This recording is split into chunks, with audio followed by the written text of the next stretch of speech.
ये जो note gate है इसका लॉजिक होता है कि जो हमारी इनपुट होती है उसको ये रिवर्स करता है। मतलब अगर हमने मिनिमम इनपुट दी है तो आउटपुट मैक्सिमम होगी, और आउटपुट अगर मिनिमम इनपुट अगर मैक्सिमम है तो आउटपुट मिनिमम होगी। इसका ये सिंबल होता है, ये इसका सिंबल होता है नोट गेट का। और ये इसकी ट्रुथ टेबल होती है कि ये हमारी इनपुट है, ये हमारी आउटपुट है। 0 है तो 1 और 1 है तो 0। ठीक है। अगर बात करें इसके लॉजिक सर्किट की, तो लॉजिक सर्किट इसका ये होता है कि ये बैटरी का पॉजिटिव टर्मिनल, ये नेगेटिव टर्मिनल, और ये बीच में लग गया स्विच, यहाँ लगता है स्विच।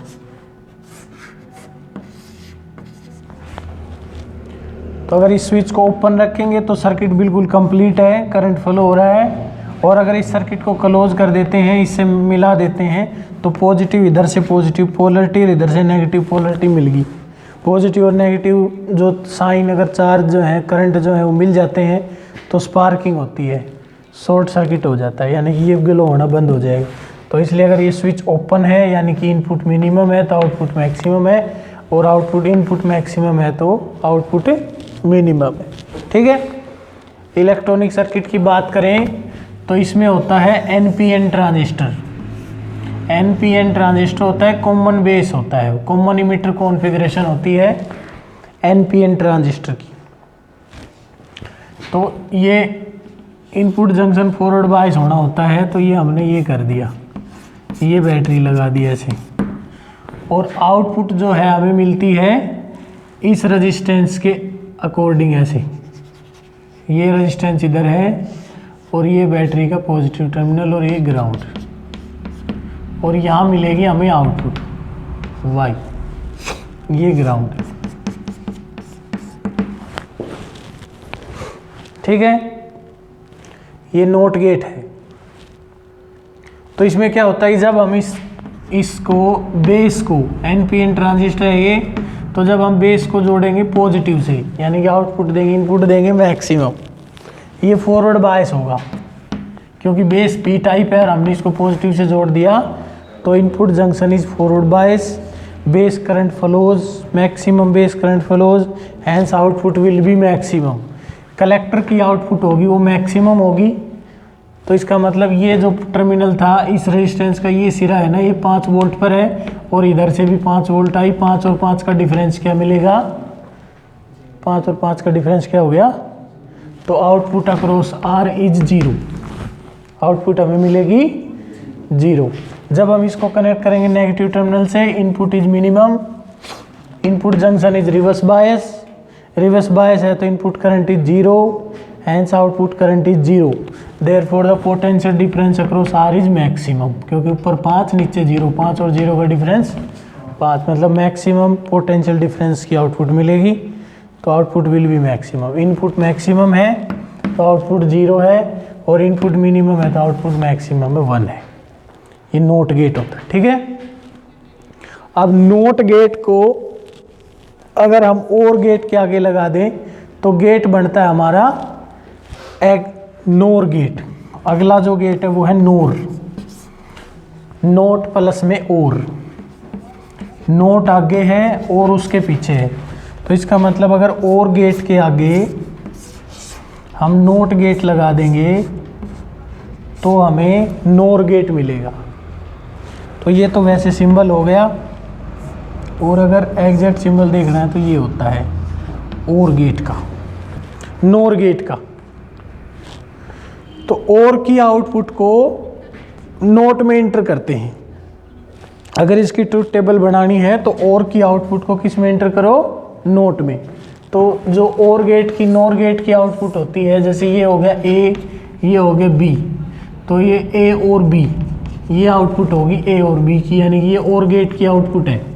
तो 0 0 की आउटपुट होती है 0, 0 1 की 1, 1 0 की 0 ना 1, और 1 1 की, लेकिन ये तो और गेट की आउटपुट थी, इसके आगे नोट लगा हुआ है, यानी कि फाइनल आउटपुट जो है वो हमारी ये है, ए और बी का note.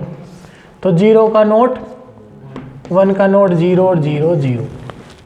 Output will be maximum if all inputs are minimum.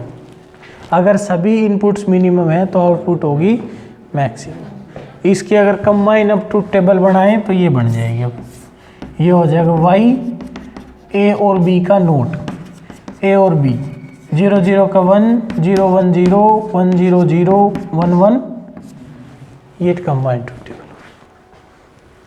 ठीक है, समझ में आया भाई। और गेट था, उसके आगे नोट गेट लगा दिया तो ये सिंबल हो गया, ये ट्रूथ टेबल होगी। ये स्प्लिट करके समझा दिया हमने, ये कंबाइन भी समझा दिया।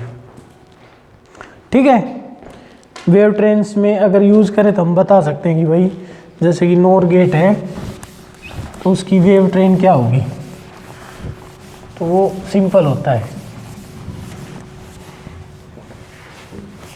अब इसी तरह एंड गेट के आगे अगर हम नोट गेट लगा देते हैं तो हमें गेट मिलता है नैंड, नैंड गेट।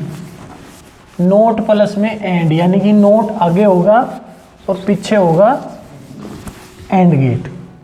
तो पहले तो एंड गेट बनाओ।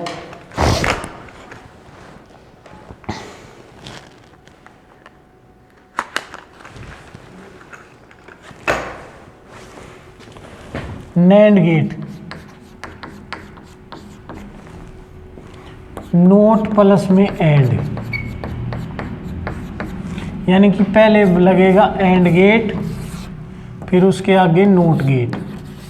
तो जो कंबाइन सिंबल है वो ये बन जाएगा। ठीक है, ट्रूथ टेबल बनानी है तो ट्रूथ टेबल इसकी ये होगी, पहले एंड की बनाओ, ए बी, ये हो गया ए एंड बी, और ये है final output A and B का नोट। 0 0 का एंड होता है 0, 0 1 का एंड होता है 0, 1 0 का एंड होता है 0 और 1 1 का एंड होता है 1। तो इसका not 1 1 1 0। Output will be minimum if all inputs are maximum. अगर सभी इनपुट मैक्सिमम हो जाएंगी तो आउटपुट जो है वो मिनिमम होगी। ठीक है, ये नैंड गेट हो गया। अगर अब डायरेक्ट ट्रूथ टेबल बनाते हैं तो ए बी और y is equal to A and B. तो 0 0 का एंड हो गया 1, 0 1 का 1, 1 0 का 1, 1 1 का। ठीक है, नैंड गेट समझ में आया। अब एक गेट होता है एक्सोर गेट, एक्सक्लूसिव और, उसको बोलते हैं एक्सोर। वो भी होगा इसमें। और एक एक्सनोर, पहले एक्सोर समझ में आ जाएगा तो एक्सक्लूसिव और तो सिंपल है। एक्सोर गेट ये होता है एक्सक्लूसिव और गेट। ठीक है, तो इसका एक्सोर की जो आउटपुट होती है वो होती है A and B not, A not and B, A and B not और ए नोट एंड बी। और अगर डायरेक्ट वैसे लिखे तो इसको ऐसे लिखा जाता है ए एक्सक्लूसिव और बी। और वैसे सिंपल फॉर्म ये है ए एंड बी नोट और ए नोट एंड बी। मतलब पहले तो ए का और बी नोट का एंड लेना है, इसी तरह ए नोट का और बी का एंड लेना है। दो एंड गेट हैं, एक एंड गेट में तो इनपुट ए है और बी नोट है, दूसरे एंड गेट में इनपुट जो है वो ए नोट है और बी है, और दोनों की आउटपुट का और गेट में एंट्री हो रही है। ये प्लस का साइन और है, ये एंड गेट हो गया, एक एंड गेट ये हो गया, एक एंड गेट ये हो गया, और इसकी इनपुट और में जा रही है, वो फाइनल आउटपुट मिलेगी हमें। तो उसके लिए हम क्या करते हैं कि पहला एक एंड गेट बनाया हमने, ये इस गेट में एक इनपुट तो होनी चाहिए ए की और दूसरी इनपुट बी की, बी नोट की। तो और दूसरा एंड गेट हमने ये बना दिया, इसमें एक इनपुट तो होनी चाहिए बी की, लेकिन दूसरी इनपुट होनी चाहिए ए नोट की। तो इसका मतलब ये पहले हम ए नोट करेंगे, यहाँ पे ये ए नोट बना के इसकी एंट्री इसमें करवा देंगे। या डायरेक्ट ऐसे भी किया जाता है कि ये ऐसे करके और ये थोड़ा सा इसको आगे बढ़ा के ये ऐसे कर दिया। अब इस गेट की 2 इनपुट हो गई हैं, एंड गेट की बी एंड ए नोट। ये देखो ए था, ए की पैरेलल इनपुट दे के हमने नोट बना दिया, तो ए एंड बी नोट हो गए, ए नोट एंड बी। ये दूसरा। अच्छा, इसमें बी का नोट बनाना तो यहाँ पे बी का नोट बन जाएगा, ये बी का नोट हो गया। और इसको हम, इसकी भी 2 इनपुट होगी, ए एंड बी नोट। ये बी नोट हो गया, ये ए हो गया। और इन दोनों की जो आउटपुट है उसको हमने और में इंटर करना है, एक और गेट में। ये होगी फाइनल आउटपुट। ये इसका सिंबल हो गया।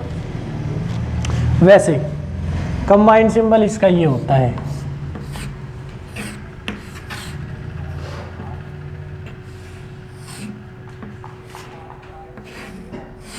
ऐसे करके ये हो जाएगा।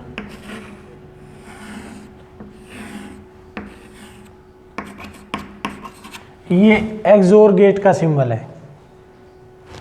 रही बात इसकी ट्रूथ टेबल की, तो ट्रूथ टेबल सिंपल है।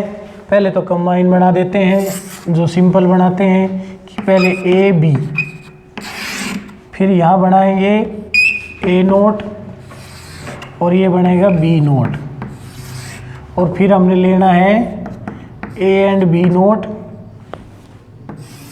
फिर लेना है ए नोट एंड बी, और फिर हमने लेनी है final output A and B not, A not and B वाली फाइनल आउटपुट। ठीक है। तो जब A0 B0, A0 B1, A1 B0 दोनों 1 1, तो ये 0 0 0 का नोट 1 1। अब ए नोट पहला है ए एंड बी नोट। अब ए तो है 0 और बी का नोट 1, 0 और 1 का एंड, 0 और 1 का एंड गेट की ट्रूथ टेबल कहीं बना के देख लो ना। ए एंड बी, जैसे 0 0 का एंड, 1 0 का, 0 1 का, 0 1 का 0 और 1 1 का। चलो ठीक है। तो सीधी सी बात है, यहाँ पे ए एंड बी नोट है, तो ए था हमारे पास 0 और बी का नोट था 1, तो 0 और 1 का एंड हो जाएगा 0। इसी तरह A not and B, A not भी 1 है और बी जो है 0, तो ये भी 0, तो दोनों, और 0 0 का और। ठीक है। अगला इसी तरह 0 का नोट 1, 1 का नोट 0। अब ए एंड बी नोट 0 और 0, 0 0 का एंड, और A not and B, A not तो है 1 और बी है 1, 1 1 का एंड 1, और 0 और 1 का और, 0 और 1 का और 1। इसी तरह 1 का नोट 0, 0 का नोट 1, और फिर ये बन जाएगा A not and A and B not. A तो हो गया हमारे पास 1, बी नोट हो गया 1 1 1 का 1, और इनका बनेगा 0 और ये 1, ये 0 ये 0। ठीक है। ए एंड बी नोट 1 0 1 0 0, और इसी तरह इसमें आ जाएगा 1 0 0 और 0 0 का और।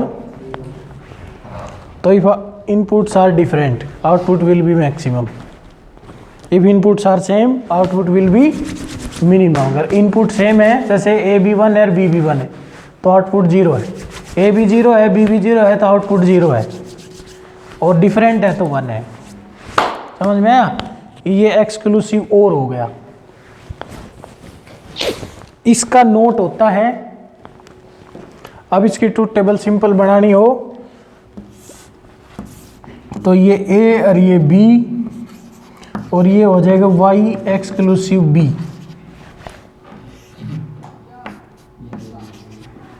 तो 0 0 का 0, 0 1 का 1, 1 0 का 1 और 1 1 का, ये एक्सक्लूसिव और की ट्रूथ टेबल हो जाएगी। अगला इसी का जो है वो नोट गेट होता है, उसको बोलते हैं एक्सनोर गेट। एक्सनोर एक्सक्लूसिव नोर हो जाएगी। तो उसका सिंबल इसका ये है, तो उसका सिंबल ये बन जाएगा ऐसे करके ये एक्सनोर हो गया, समझ में आया? एक्सनोर गेट हो गया, इसकी आउटपुट जो है वो एक्सोर की आउट हो जाएगी। तो इसके आउटपुट के लिए हम इसका नोट लगा देंगे सारे का, मतलब फिर उसमें जो आउटपुट लिखी जाएगी वो ऐसे कर देंगे ए एक्सक्लूसिव बी और सारे का नोट। तो 0 की जगह 1 हो जाएगा, 1 की जगह 0 हो जाएगा, फिर 0 और मतलब जो इसकी आउटपुट आई थी एक्सोर की उसका रिवर्स, ये हो जाएगा हमारे पास एक्सनोर गेट। वो सिंबल हो गया। इस सिंबल में यहाँ सिर्फ नोट गेट लगाना है बस, ठीक है।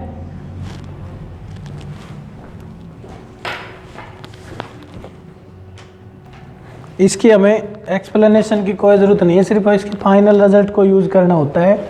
डी मॉर्गन लॉ, तो डी मॉर्गन लॉ होता है ना, वो ये होता है y इज इक्वल टू, अगर हमारे पास a एंड b है और उसका नोट है तो इसको बन जाता है a नोट और b नोट, ठीक है।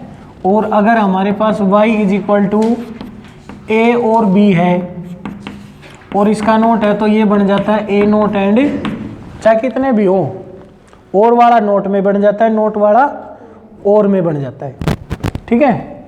दूसरा, सेम इनपुट का और गेट और सेम इनपुट का एंड गेट क्या देता है? Not gate, NAND gate. Same input NAND gate, same input NAND gate, मतलब अगर हमारे पास नैंड गेट हो और उसका नोट में यूज करना हो तो भाई नोट में तो एक इनपुट होती है, फिर नैंड को नोट के रूप में कैसे यूज कर सकते हैं, लेकिन सेम इनपुट वाला काम करेगा। तो जैसे सेम इनपुट का जो एंड गेट होता है उसका ये तो सिंबल हो जाएगा ऐसे, इसका मतलब दोनों इनपुट सेम है, ठीक है। और ये नैंड गेट हो गया। अब सीधी सी बात है कि ए एंड ए और उसका, अब यहाँ पे डी मॉर्गन लॉ लगाओ।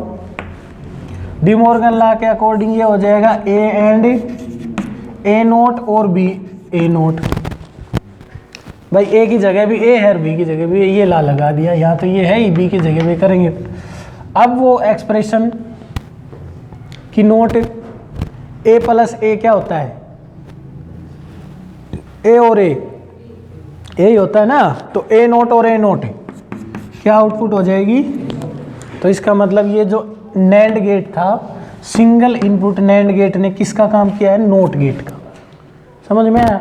Similarly single input NOR gate, single input NOR gate, y is equal to ए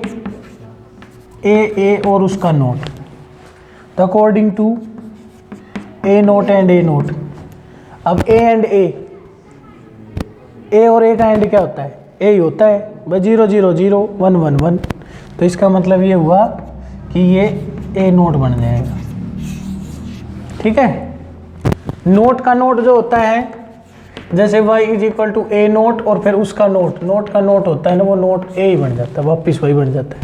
जैसे 0 का नोट 1 और 1 का नोट, तो नोट का नोट ये होता है। तो इसमें अब ये सिंगल इनपुट का एंड गेट और सिंगल इनपुट का नोर गेट और नैंड गेट जो है वो नोट गेट का काम करते हैं, ठीक है। और वो आइडेंटिटी का भी काम, सिंगल इनपुट का एंड गेट होता है वो आइडेंटिटी का काम करेगा। तो ये इनका यूज होगा डी मॉर्गन लॉ का। जैसे एक एक्सप्रेशन करवाते तुम्हें, अब ये हमारे पास ए इनपुट है और ये बी इनपुट है। ए का नोट और बी का नोट हमने नोर गेट में फीड किया है, तो इसकी जो फाइनल एक्सप्रेशन ऐसे लिखी जा सकती है कि जो नोर गेट है उसकी दो इनपुट है ए नोट और बी नोट।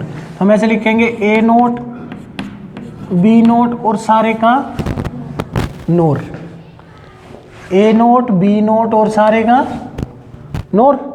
तो इसकी डी मॉर्गन लॉ से बिल्कुल सिंपल एप्लीकेशन क्या हो जाएगी? हमने पढ़ा था कि ए और बी का नोट ए नोट एंड, तो इसका मतलब ए नोट का नोट एंड, अब नोट का नोट ए हो जाता है तो इसकी final output A and B वाली आएगी, ठीक है। अब इसको करके देख सकते हैं हम, एक पे करके देखते हैं। जैसे 1 1 का एंड क्या होता है, 1 होता है ना, तो हमने यहाँ पे ए को 1 लिया, इसको भी 1 लिया। 1 1 का नोट, 1 का नोट 0, 0 0 का और 0 और उसका नोट 0 0 का और क्या होगा 1 0 और उसका नोट 1 होगा ना, तो फाइनल आउटपुट 1 आ गई। तो देखो ये 1 1 का एंड क्या होता है, कर दिया ना इसने। तो डिमॉर्गन लॉ से हम सोल्व कर सकते हैं, गेट की तरफ ध्यान देने की जरूरत नहीं पड़ेगी, एकदम फाइनल आउटपुट आएगी। सिमिलरली यहाँ पे आओ, तो ये है हमारे पास ए एंड ए का नोट, बी एंड बी का नोट, नैंड गेट है दोनों, ए एंड ए का नोट, बी एंड बी का नोट, और दोनों का नैंड वहाँ है। तो हम ऐसे लिखेंगे A and A, A and ए, ये नैंड हो गया। फिर बी एंड बी, ये नैंड हो गया, ठीक है। इन दोनों का नैंड था वहां पे, देखो ये तो है A and A, A and ए, और उसका नोट, उसका नोट, और फिर ये दोनों नैंड गेट में इंटर है, तो ये दोनों का नैंड, ठीक है। अब हमने पढ़ा था डिमॉर्गन लॉ कि y is equal to A and B है, तो उसको आंसर आता है ए नोट और, तो इसको हम मान लेते हैं p, इसको मान लेते हैं क्यू। तो पर्सन है हमारे पास p एंड क्यू का नोट, तो आंसर होगा p नोट और क्यू नोट। अब p की जगह हमने ये लिखना है a एंड a का नोट, सारे का नोट, ठीक है, और b एंड b का नोट, सारे का नोट। समझ में आया? अब इसके ऊपर, इनके ऊपर फिर डिमॉर्गन लॉ लगा दो। पहले अंदर वाला डिमॉर्गन लॉ लगेगा, इसका डिमॉर्गन लॉ लगेगा। ये ए एंड ए नोट है, तो इसको लिख सकते हैं हम ए नोट और ए नोट, और सारे के ऊपर इसी तरह इसके ऊपर लिख सकते हैं बी नोट और सारे का। अब यहाँ पे फिर डिमॉर्गन लॉ लगेगा, तो ये और है, तो ये बन जाएगा हमारे पास ए नोट का नोट एंड फिर ए नोट का नोट, इसी तरह बी नोट का नोट एंड, तो ए नोट का नोट ए होता है, बी नोट का नोट बी होता है, बी एंड बी। अब ए एंड ए होता है, बी एंड बी होता है, तो फाइनल आउटपुट और गेट की होगी। अब हमने इसको टेस्ट करना है कि फाइनल आउटपुट और गेट की आएगी या नहीं आएगी। दोनों को 0 0 लेते हैं, 0 0 का और 0 होता है, ठीक है। तो देखो ये 0 है, वैसे मैंने बताया था कि सिंगल इनपुट नैंड गेट जो होता है वो किसके बराबर होता है, नोट गेट के बराबर। तो इसकी आउटपुट आएगी 1, इसकी भी 1 1 का एंड और उसका नोट आ गया ना, और 0 0 का और क्या होता है, ठीक है। तो डिमॉर्गन लॉ हम ऐसे चलेंगे कि ये P ऐसे, चाहे कितने भी हो, कितने चाहे 40 गेट लग रहे हो, डिमॉर्गन लॉ को सोल्व करते चलो। कभी ऊपर से सोल्व हो, कभी नीचे, जैसे यहाँ तो हो गया ये ऊपर से इसके अकॉर्डिंग, लेकिन यहाँ हमने करना पड़ा पहले इसको ऊपर वाला ऐसे, फिर दोबारा डिमॉर्गन लॉ लगाते चले जाएंगे, तो हमें फाइनल आउटपुट जो है वो देखनी पड़ेगी। इनकी तरफ ये 0 1 करके नहीं देखना पड़ेगा, ये पता चल गया कि ये और गेट के बराबर है, तो इसकी इनपुट लिखने में 2 मिनट लगेंगी। और गेट है तो सीधी सी बात है, ए और बी और वाई 0 0 0 1 1 1 1 1, ठीक है। तो डिमॉर्गन लॉ को हम ऐसे यूज़ करते हैं, चाहे कितने भी गेट हों उन पे यूज़ करके देख लेना, ये ऐसे ही काम करेगा।